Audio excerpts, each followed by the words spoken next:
Good evening, good afternoon.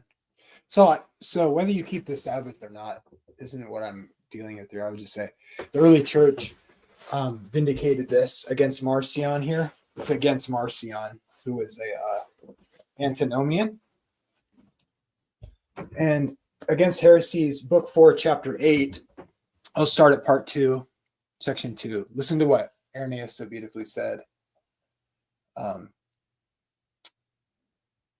For the Lord vindicated Abraham's posterity by loosing them from bondage and calling them to salvation, as he did in the case of the woman who he healed, saying openly to those who had not faith like Abraham, "You hypocrites, does not each one of you on the Sabbath day loose his ox or his ass and lead them away to watering? And ought not this woman, being a daughter of Abraham, whom Satan has bound these 18 years, be loosed from the bond of the Sabbath days? It is clear, therefore, that he loosed and vivified those who believed in him as Abraham did, doing nothing contrary to the law when he healed upon the Sabbath." Now, here's the point. So don't make Jesus a sinner because you don't keep the Sabbath. What do I mean by that? Whether or not we're supposed to keep the Sabbath or not, put that aside for a minute. Jesus came under the law to redeem those under the law, right? He who knew no sin became sin for us.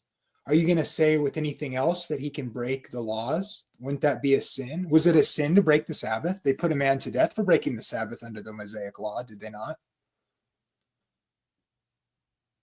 Isn't it a sin under the Mosaic law to break the Sabbath? Is Jesus not under the Mosaic law while he's teaching? Do you think Jesus broke any of God's laws under the Mosaic covenant? Well, he wouldn't be a sinless sacrifice, would he? So Ireneus here defends Jesus and those like Marcion who say he broke the Sabbath. Now, he broke the Pharisees' idea of the Sabbath, but did he actually break the Sabbath as God had intended it? The answer to that is obviously no, unless you want to make Jesus a sinner. Don't make you not keeping the Sabbath, don't project that onto Jesus and make him a sinner. Mercy. For the law did not prohibit the law that Jesus is under because he hasn't brought the new covenant yet. Ireneus is defending this against the heretics. Put aside whether you agree with me or not on the Sabbath. We're asking the question, did Jesus actually break the Sabbath because he could, because he's God? Could he lie then too? Could he steal? Could he dishonor his parents because he's God, so he can do that? No, that's not what the early church taught, and they defended against it. Put aside whether you agree with me on the Sabbath. Don't make Jesus breaking the law. He didn't. The early church defended it like I am right now by reading their writings. Irenaeus says, for the law did not prohibit men from being healed upon the Sabbaths. On the contrary, it even circumcised them upon that day and gave command that the offices should be performed by the priests for the people. Yea, it did not disallow the healing even of dumb animals. Jesus did not break the Sabbath when he healed people. How dare you?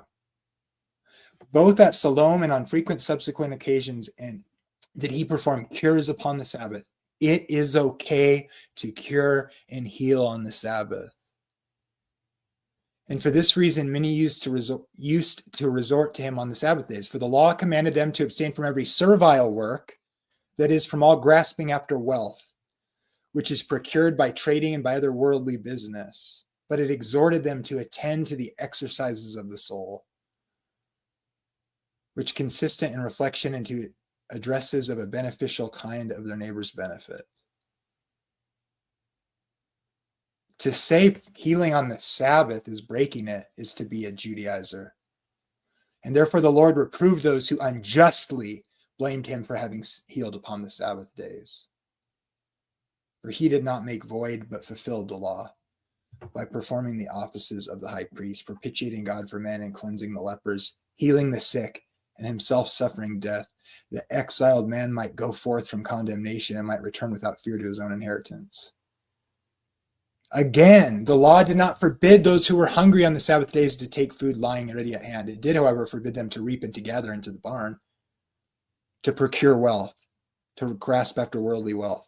And therefore did the Lord say to those who were blaming his disciples because they plucked and ate the ears of grain, rubbing them in their hands, have you not read this is what David did when he himself was hungered, and he went into the house of God and ate the showbread and gave to those who were with him, which is not lawful to eat, but for the priests alone, justifying his disciples by the words of the law, in pointing out that if it was lawful for the priest to act freely, it was thus lawful for the priest to act freely.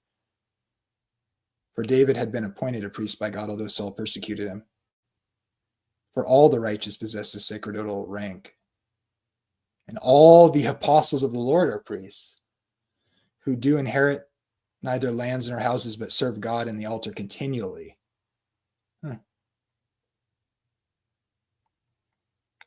So we have the early church fathers like Ireneus, who got stuff right, a lot of great stuff right, defending against people like Marcion, who would have Jesus breaking the laws of Moses while under the old covenant law, and discarding that sort of thing because he didn't like Moses. Vain attempts of Marcion and his followers to exclude Abraham from the salvation bestowed by Christ, who liberated not only Abraham, but the seed of Abraham by filling and not destroying the law when he healed on the Sabbath day. He did what he's supposed to do. He didn't break the Sabbath because he's God and he can break the Sabbath and it's fine because he was doing away with the Sabbath. Wrong. Don't make Jesus a sinner because he was still under the Mosaic law as an authentic human. Whether or not you agree with keeping the Sabbath or not is fine, I suppose. I'll say it like this, is a secondary question. But don't have Jesus breaking the law of God while he's under the law of Moses. He wouldn't be a perfect sacrifice. Lord, have mercy what people will do. Make Jesus a sinner to justify themselves. How insane is that? God bless.